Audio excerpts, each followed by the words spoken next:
दोस्तों, आज की कहानी है माँ देवरानी तो मेरी बुराई करती हैं। दोस्तों, कहानी शुरू करने से पहले अगर हमारे चैनल को सब्सक्राइब नहीं किया हो तो कर लीजिए ताकि आपके पास पहुँचे हर रोज नया वीडियो। देवकी जी की शादीशुदा जीवन पर उनकी सास का संपूर्ण अधिकार था। देवकी जी ने कभी अपनी सास को किसी बात के लिए उल्टा जवाब नहीं दिया, पर जब भगवान ने उन्हें 2 बेटों की मां बनने का सौभाग्य प्रदान किया तो वो ये जरूर सोचती थी कि वो जब सास बनेगी तो अपनी दोनों बहुओं को बहुत प्यार से रखेगी, उन्हें संपूर्ण आज़ादी देगी। हालांकि सासें तमाम तरह की उल्हानी और प्रताड़ना झेलने के बावजूद उन्होंने अपनी सास के अंतिम दिनों में उनकी बहुत सेवा की थी। ऐसे उनके संस्कार थे। समय बीता और वो समय भी आ गया जिसका प्लान देवकी जी ने बहुत पहले सोच रखा था। बड़े बेटे अशोक की शादी हुई और बहू अरोसना घर में आ गई जैसा कि देवकी जी ने सोच रखा था। उन्होंने वैसे अरसना को रखा बेद प्यार और सम्मान के साथ। बदले में उन्हें अरसना से भी बराबर का स्नेह मिला। दोनों सास बहू में अगाध प्रेम था।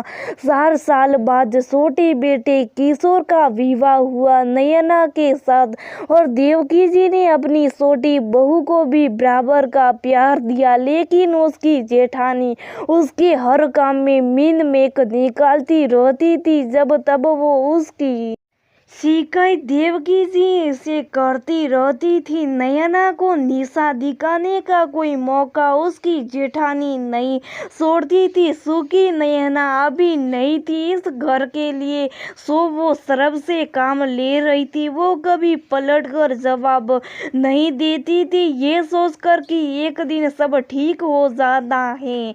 एक दिन नयना की सहेली शिल्पा उससे मिलने आई। परिवार के सभी लोगों ने उसका गर्मजोशी से स्वागत हुआ। थोड़ी देर की औपचारिक बातों के बाद सबने नयना और शिल्पा को अकेले छोड़ दिया कि दोनों आपस में दिल खोलकर बात कर ले। सब वहां से चले गए थे, पर अरसना का मन वहीं लगा था। वो उसी कमरे के आसपास मंडरा रही थी कि तभी उसके कानों में आवाज पड़ी कि जेठानी नहीं सास कहो। सासू माँ तो इतना प्यार उलेरती हैं और भाभी उनका रोल निभा रही हैं। और ये कहकर दोनों सहेलियां जोर से हंस पड़ी। इतना सुनता था कि अरसना आग बबूला हो उठी और पैर पटकते हुए अपनी सास के पास जहाँ पहुंची और नयना की शिकायतों का आभार लगा दिया देवकी जी के सामने। देवकी जी मुस्कुराकर अरसना की बातें सुनती रही। तब तो वो और भी ज्यादा खींच उठी और बोली कि माँ अब बेटे बेटे बस हंसती रहोगी या उसको चलकर डांटेगी। अभी बेटा एक बात बोलो, तुम्हें क्या जरूरत पड़ गई थी उसकी बातें सुनने की?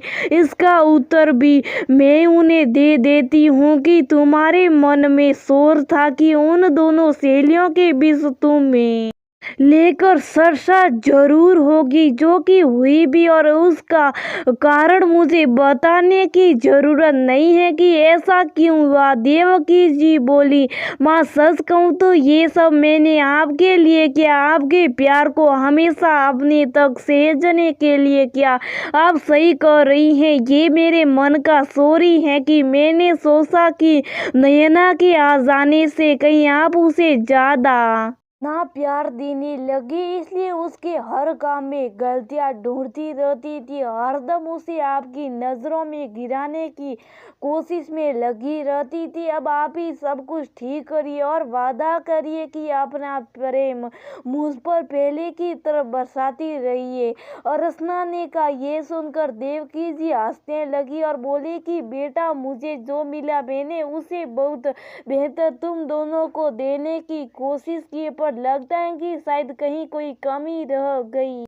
नहीं माँ, कहीं कोई कमी नहीं रह गई। अंदर आते हुए छोटी बहू बोली, हम वादा करते हैं कि जितना प्यार हमें आपसे मिला है उससे कहीं ज्यादा अगली पीढ़ी को सौंपेंगे। बड़ी बहू बोली, रहने दो पहले, अभी तो प्यार से रह लो दोनों। कल किसने देखा? देवकी जी अपनी दोनों बहुओं को डपेटते हुए बोली। मन का शोर भाग गया था और घर का वातावरण पूर्णतः आपसी प्रेम भाव से सारोबार हो चुका था।